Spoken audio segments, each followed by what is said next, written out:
मुसलमान सिख ईसाई पैदा होते हैं, लेकिन बदकिस्मती अब इंसान पैदा नहीं होते। और मेरे विचारों में न हिंदू की जरूरत है न मुसलमान की जरूरत है, राष्ट्र निर्माण के लिए केवल अच्छे इंसान की जरूरत है, केवल अच्छे इंसान की जरूरत है। जरा सोच कर देखिए, ये पेड़ पौधे और शाखाएं भी परेशान हो जाए अगर परिंदे भी हिंदू और मुसलमान हो जाए। कोई कहता हिंदू खतरे में है तो कोई कहता मुसलमान खतरे में, कि कोई कहता हिंदू खतरे में है तो कोई कहता मुसलमान खतरे में है। धर्म का चश्मा उतार कर देखिए साहब, पूरा हिंदुस्तान ही खतरे में है, पूरा हिंदुस्तान ही खतरे में है। मैनू पता नहीं हुंदा सुकून की तैनू मिलेगा। Good morning everybody. हम अपनी जान के दुश्मन को हम अपनी जान कहते हैं, हम अपनी जान के दुश्मन को हम अपनी जान कहते हैं। मोहब्बत की इसी मिट्टी को हिंदुस्तान कहते हैं, हिंदुस्तान कहते हैं। जो दुनिया में सुनाए दे उसे कहते हैं खामोशी, जो आंखों में दिखाई दे उसे तूफान कहते हैं। ये जो दीवार का सुराग है साहब, ये जो दीवार का सुराग है चाइना अमेरिका पाकिस्तान साजिशों का हिस्सा है, मगर हम अपने से घर का रोशनदान कहते हैं, रोशनदान कहते हैं। प्रमादनीय प्रधान अध्यापक महोदय, सम्मानित शिक्षकगण और सभा में उपस्थित सभी अतिथिगण, मैं शाहिद आलम और एलिमेंट साइंस का एक छात्र हूँ।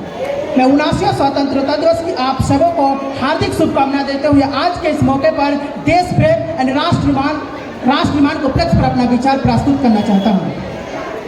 आखिर हम देश प्रेमी यानी देशभक्त किसे कहेंगे? मेरे विचारों में यदि कोई व्यक्ति पूरी ईमानदारी, पूरी मेहनत और पूरी लगन से काम करे तो ही सबसे बड़ा देशभक्त है। मैं नहीं मानता कि फेसबुक और व्हाट्सएप की डीपी को 3 रंग में रंग देना ही देशभक्त है। मैं नहीं मानता कि साल में 2 बार देशभक्ति के नारे लगा देना ही देशभक्ति है।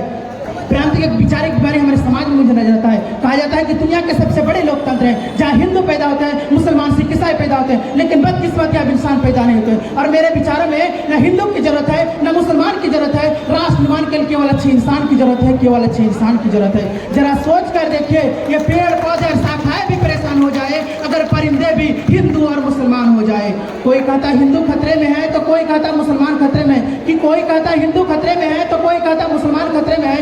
धर्म का चश्मा उतार कर देखिए साहब, पूरा हिंदुस्तान ही खतरे में है, पूरा हिंदुस्तान ही खतरे में है। मैं जानकारी के लिए बता दूं कि महिला सुरक्षा के मामले में आज भी हम 4थे नंबर पर आते हैं। हमने एक ऐसी समाज में जीते जहाँ लोग आज भी भूखे नंगे प्यासे तड़पते सो जाते हैं, लोग भूखे नंगे प्यासे तड़पते सो जाते हैं लोग। मजदूर को मजदूर समझिए, मजबूर नहीं, गरीब को काम दीजिए, दान नहीं। अगर दान देने की इच्छुक है तो जीते जी रक्तदान दीजिए और मरने के बाद अंगदान देकर किसी मरते हुए को जीवन दान दीजिए। यही सच्चा देशभक्त है, यही सच्चा राष्ट्र प्रेम है।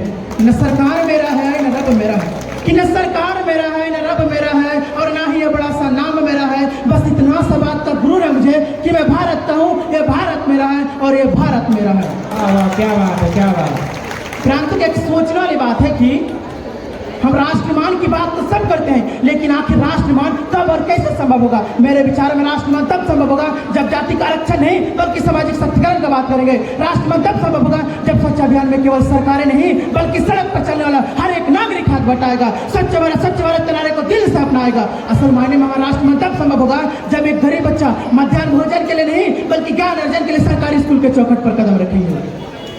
और हमारा राष्ट्र में तब तक संभव नहीं होगा जब तक एक नागरिक नैतिक रूप से पतित, चरित्र रूप से भ्रष्ट, मानसिक रूप से दिवालिया, धार्मिक रूप से अंधा, राजनीतिक रूप से गंदा होकर अखंड भारत को खंड खंड करता रहेगा, तब तक हमारा राष्ट्र निर्माण संभव नहीं होगा। बड़ी बड़ी बातें नहीं, छोटी छोटी कोशिशें करनी होगी, क्योंकि हमें ठोकर पहाड़ों से नहीं छोटे छोटे पत्थरों से लगा करती है। मैं इस अवसर पर सुभाष शुक्ला का बात करना चाहूंगा, जिन्होंने अंतरिक्ष में जाके पूरी दुनिया के सामने भारत का नाम रोशन किया है। मैं इस अवसर जब इनके कामों से हिंदुस्तान का गौरव बढ़ता है तब इन्हीं मायने में हमारा राष्ट्र निर्माण सही लगता है।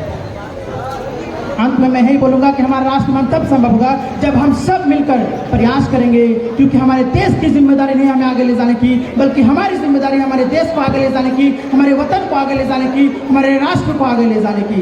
इतनी सी बात इन हवाओं को बताए रखना, रोशनी होगी इन चिरागों को जलाए रखना। इतनी सी बात इन हवाओं को बताए रखना, रोशनी होगी इन चिरागों को जलाए रखना। लहू देकर की है जिसकी हिफाजत हमने, उस तिरंगों को हमेशा दिल में बसाए रखना, उस तिरंगों को हमेशा दिल में बसाए रखना। जय हिंद, जय भारत, वंदे मातरम।